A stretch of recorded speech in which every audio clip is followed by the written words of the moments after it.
Hey there, it's Dorleen. Welcome to my channel. Today I'm working on a card. I'm using a sketch from Stick It Down, and I'll show that sketch soon enough. But basically I decided to stamp the images that I was thinking I was going to use for this card first, so that way the ink can dry a little bit before I do my coloring.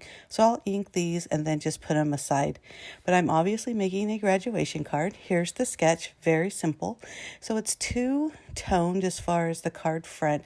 So I decided to use a yellow piece of cardstock and this really pretty graduation embossing folder. So I'm just using my little purse. All it does is emboss, which I absolutely love. It's very small and portable. And because I'm only doing a single layer of cardstock, I have to put that little plastic shim in there as well as all the other plates. So I just run that through my die cutting machine, or embossing machine, and I've got that really pretty image of the graduation hats. And then for the top part, I just cut down a piece of graduation cardstock paper, pattern paper that I had in my stash. And then I'm just going to go ahead and adhere them to the front of the card. And the card is a standard 4 1/4 by 5.5 inch card. And I cut down the yellow and pattern paper just so that it fit 4 inches across.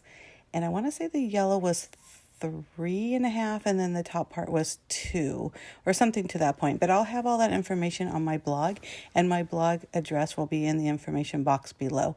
So I am using my Creative Memory circle cutter, which I absolutely love. This was actually one of the first tools I've ever bought back in the year 2000.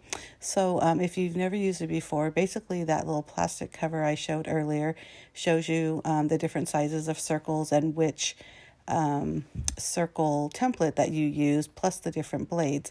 So I knew I was just going to do a circle punch of that white cardstock, and I just used my punch, which says it's 2 1/4, but also according to that template, it says that using that blue knife cutter blade, I was going to have a 3-inch circle. Well, that was a lie because it was smaller than the 2 3/4. So I used the red, which is just a little bit larger than the blue. And then you'll see, well, first of all, right there, you can tell I didn't put the blade all the way across, so I had to pull that a little harder than I wanted to. But if you see the difference, there's a really kind of large gap between the white and the green. Hey, it doesn't look that bad, but there's also a green blade, which is about the center of both the blue and the red. So it's going to be a little bit smaller of a circle. And as soon as I cut that out, I realized that is the size that I wanted. Now, here's the thing. I decided as I was doing this, I ended up stamping on the white with this stamp that is has a sentiment as well as a little bit of an image. And originally I thought, you know what, I'm just going to use this for the card front. But then I really wanted to use those stamped images that I did earlier. So what I did is I actually cut the sentiment out from the middle of that circle. And I just used that with a pair of scissors. And, first I fussy cut these images out. So I did that first. Sorry, a little ahead of myself. And this is when I decided, you know what, I do prefer to have those images because I just really like them. And I also thought, how would it look on green versus the white? I definitely like that better. Now look I cut all these circles. I may as well stack them up. So that's exactly what I do as well. So I go green on top, white in the middle, and then green on the bottom. And I just attach those or adhere those down with regular double-sided tape. I didn't want to do any kind of three-dimensional stuff because I thought the stacking of the 3 pieces of cardstock would give it enough dimension. So here's what I was talking about. I did decide to cut out that part that said congratulations, and I still use that circle because the green circles are big enough to cover those holes.